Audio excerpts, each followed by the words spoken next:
Hi friends. അപ്പോൾ നമ്മൾ ചർച്ച ചെയ്യാൻ പോകുന്നത് മലയാളത്തിലെ 100 കോടി ക്ലബ്ബുകളെ കുറിച്ചാണ്. ഇപ്പം എല്ലാവരും പണ്ടത്തെ പോലെ നല്ല സിനിമകൾ മാത്രമല്ല നോക്കുന്നത്, സിനിമകളുടെ കളക്ഷനും കൂടെയാണ് നോക്കുന്നത്. അപ്പം കളക്ഷനിൽ നമുക്ക് 100 കോടി ക്ലബ്ബിൽ നേടിയ മലയാള ചിത്രങ്ങൾ ഏതാണെന്ന് നമുക്ക് നോക്കാം. ആദ്യം തന്നെ മലയാളത്തിലെ ആദ്യത്തെ 100 കോടി ക്ലബ്ബായ പുലിമുരുകൻ എന്ന മോഹൻലാൽ ചിത്രമാണ് ആദ്യത്തെ മലയാളത്തിലെ 100 കോടി എന്ന് പൊതുവെ പറയുന്നത്. പൊതുവെ പറയുന്നതല്ല, 100 കോടി നേടിയ സിനിമ, ഉറപ്പിച്ച് 100 കോടി നേടിയെന്ന് ഉറപ്പിച്ച് പറയാൻ സാധിക്കുന്ന ഏക സിനിമ പുലിമുരുകനായിരുന്നു. ആദ്യത്തെ മോഹൻലാലിൻ്റെ 100 കോടി, അല്ലെങ്കിൽ മലയാളത്തിൻ്റെ തന്നെ ആദ്യത്തെ 100 കോടി നേടിത്തന്നത് മോഹൻലാലിലൂടെ പുലിമുരുകൻ എന്ന് പറയുന്ന സിനിമയാണ്. വൈശാഖിൻ്റെ സംവിധാനത്തിൽ വന്ന പുലിമുരുകൻ. പിന്നെ ഇപ്പം നമുക്ക് അവസാനം നോക്കുമ്പോഴത്തേക്ക് അവസാനം നസ്ലിൻ വരെ 100 കോടി ക്ലബ്ബിൽ ഇടം പിടിച്ചിട്ടുണ്ട് പ്രേമലു സിനിമയിലൂടെ. അങ്ങനെ നോക്കുകയാണെങ്കിൽ നമുക്ക് മലയാളത്തിൽ 100 കോടി ക്ലബ്ബ് ഇല്ലാത്ത ഏക പ്രമുഖ നടൻ, അല്ലെങ്കിൽ ഏക മെയിൻ സ്ട്രീം നടൻ, ഏക സൂപ്പർ സ്റ്റാർ, ഏക മെഗാ സ്റ്റാർ എന്ന് പറയുന്നത് അത് മലയാളത്തിൽ മാത്രമല്ല മൊത്തം ഇൻഡസ്ട്രി എടുത്താൽ പോലും മെഗാ സ്റ്റാറുകളിൽ 100 കോടി ക്ലബ്ബ് നേടാത്ത ഏക നടൻ മമ്മൂട്ടിയാണ്. അത് നമുക്ക് സമ്മതിച്ച് കൊടുത്തേ പറ്റുള്ളൂ. ഇതിനകത്ത് പൃഥ്വിരാജിന് ആടുജീവിതത്തിലൂടെ 100 കോടി നേടി, ആവേശത്തിലൂടെ ഫഹദ് ഫാസിൽ 100 കോടി നേടി, മഞ്ഞുമേൽ ബോയ്സ് പോലും 100 കോടി നേടി. പിന്നെ ആടുജീവിതം, അങ്ങനെ മഞ്ഞുമേൽ ബോയ്സ്, പിന്നെ ആവേശം, അങ്ങനെ ലൂസിഫർ, പുലിമുരുകൻ, ARMലൂടെ ടോവിനോയും 100 കോടി നേടി. അങ്ങനെ 100 കോടി ചിത്രങ്ങൾ വിരലെണ്ണാവുന്നതേ ഉള്ളൂ എങ്കിൽ പോലും ഇതിനകത്തൊരു മമ്മൂട്ടി ചിത്രം പോലും വന്നിട്ടില്ല. പക്ഷേ കുറേ വേൾഡ് വൈഡ് മൊത്തത്തിൽ ബിസിനസ്സിലൂടെ നോക്കുമ്പോഴത്തേക്ക് 2 ചിത്രങ്ങൾ 100 കോടി ക്ലബ്ബിൽ ഇടം പിടിച്ച സിനിമകളാണ്. അത് ഏതൊക്കെയാണെന്ന് നോക്കുമ്പോൾ നമ്മുടെ പിള്ളേർ വരുന്നത് നമ്മുടെ ഭീഷ്മപർവം ഒഫീഷ്യലായിട്ട് 115 കോടി രൂപ നേടി. ബിസിനസ് കൂടെ ചേർത്താണ് 90 എത്ര കോടി രൂപയാണ് ബോക്സ് ഓഫീസ് കളക്ഷൻ. അത് 100 കോടി എത്തിയിട്ടില്ല. പക്ഷെ 115 കോടി രൂപ ബിസിനസ്സിലൂടെ നേടിയെന്ന് അതിൻ്റെ പ്രൊഡ്യൂസർ വെളിവിട്ടിട്ടുണ്ട്. പിന്നെ ഒരെണ്ണമെന്ന് പറയുന്നത് നമ്മുടെ ഇത് കണ്ണൂർ സ്ക്വാഡ് ഒഫീഷ്യലായിട്ട് 100 കോടി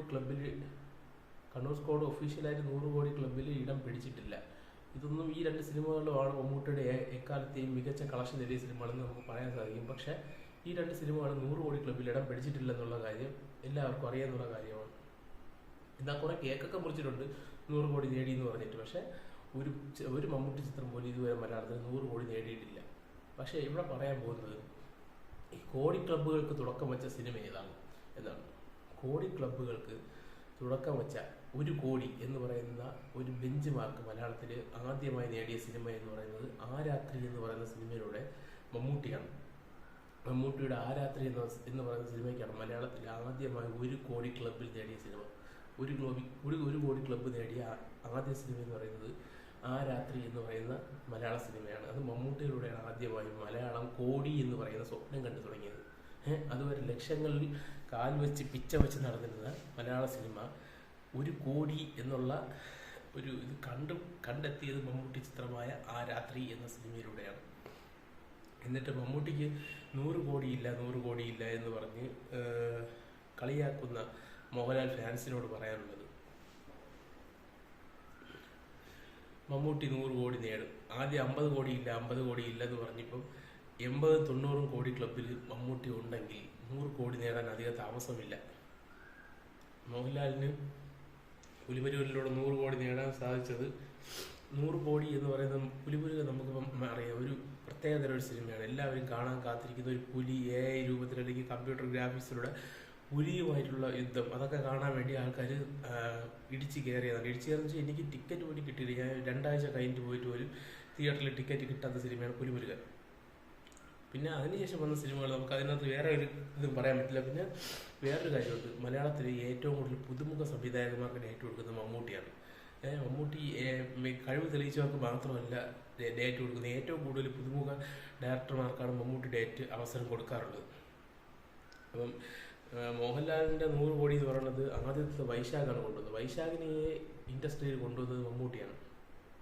അവസാനത്തെ 100 കോടി എന്ന് പറയുന്നത് പൃഥ്വിരാജിൻ്റെ ഡയറക്ഷൻ്റെ കഴിവ് നമുക്ക് അറിയാവുന്നതാണ്. പൃഥ്വിരാജ് പല സംവിധായകന്മാരും പറഞ്ഞിട്ടുണ്ട് പുള്ളി നല്ലൊരു ഡയറക്ടറാണ്. അതിൻ്റെ ഇത് ഹോളിവുഡ് സിനിമകൾ പോലും എടുക്കാൻ കഴിവുള്ള ഒരു ഡയറക്ടറിൻ്റെ അറിവുകൾ ഉള്ള ഒരാളാണ്. ഏത് ഷോട്ട് എവിടെ വയ്ക്കണം എങ്ങനെയാണ് അതിൻ്റെ രീതി എന്നെല്ലാ കാര്യങ്ങളും അറിയാവുന്ന ഒരു നടനാണ് പൃഥ്വിരാജ് എന്ന് പറയുന്നത്. അങ്ങനെ സംവിധായകരുടെ കഴിവും കൂടെ ഉള്ളത് കൊണ്ടാണ് ഈ പിന്നെ ലൂസിഫർ എന്ന് പറയുന്ന ഒരു മൾട്ടി സ്റ്റാർ ചിത്രമാണ്. അതിനകത്ത് ടൊവിനോ ഉണ്ട്, പൃഥ്വിരാജ് ഉണ്ട്, അങ്ങനെ നോക്കുകയാണെങ്കിൽ ഇഷ്ടംപോലെ ആൾക്കാരുണ്ട്.